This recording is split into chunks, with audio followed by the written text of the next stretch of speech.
কে যুবতী নারীকে ভিক করতে এসেছে। তাকে জিজ্ঞেস করা হচ্ছে, "আপনার তো কর্মসংস্থান আছে।" তো ওই নারী কেঁদে দিয়েছে, "হুজুর, আমি তো কাজ করতে গেছিলাম। কিন্তু যেখানে কাজ করতে গেছি, ভালো দেখে গেছি, সে তার আকর্ষণটা আমার দেহের উপর, তার প্রতি, আমার দেহের উপর। ও ভালো দেখে গেছে, মনে করে গেছে, আমার স্বামী আমাকে তালাক দিয়ে আরেকজনকে নিয়ে গেছে।" এমনই হয়। সাধারণত পুরুষ এখন দিনদার নারী বিয়ে করানোওয়ালা পুরুষও নয়। দিনদার আমরা একবারে বদ্দিন। হাতে গোনা ২-১ জনকে পাই। দিনদার নারী বিয়ে করতে চায়। দিনের স্বার্থে বিয়ে করতে চায়। সৎ আরেকটা জুড়ে দেয়। ওর সাথে একটু লম্বা না হলে কেমন হয়? একটু সুন্দর না হলে দিল বলে অন্যদিকে চলে যাবে। এটা আসলে শয়তানি একটা রূপ দিনের নামে। যার দিল চলে যাবে, ওর পৃথিবীর সুন্দর হয় ওর দিকে আরো বেশি যাবে। দেখেন, বিবাহ বিচ্ছেদের ঘটনাগুলো দেখেন।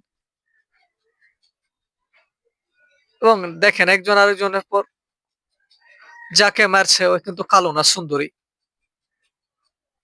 এখন যার চাহিদা আছে ভাই, এই চাহিদা এটা যদি থাকে তাহলে যে কারো দিকে চায় এটা থাকবেই। ও যদি চাহিদা লাগাম না দিতে পারে, পৃথিবীর সেরা সব সুন্দরী ওর কাছে আইলেও এরপর কালো কতটি দাঁড়ালো চাহিদা লাগাম দাঁড়াবে ওদিকে যাবে। চোখ ওই একটা নারী কথা বলছে। একবারে সে বলছে স্বাভাবিকভাবে, "আমার স্বামী আমাকে তালাক দিয়েছে সন্তান হওয়ার পর। এরপর আমি কাজ করতে গেছি। কিন্তু মানুষ খুঁজি আমি যেখানে গেছি। এটা লম্পট চরিত্র। আমি কি করব বলেন?" কোনো কথা উত্তর দেওয়া যায়নি। কোনো কথার উত্তর নাই তো। আসলেই তো লম্পট। আজ লম্পট। লম্পট না হলে আরেকজন নারীকে বসে মোবাইলে দেখতে পারে। ওর ও যদি নিজেকে মনে করে আল্লাহওয়ালা। আল্লাহওয়ালার সংজ্ঞা ওই লম্পট।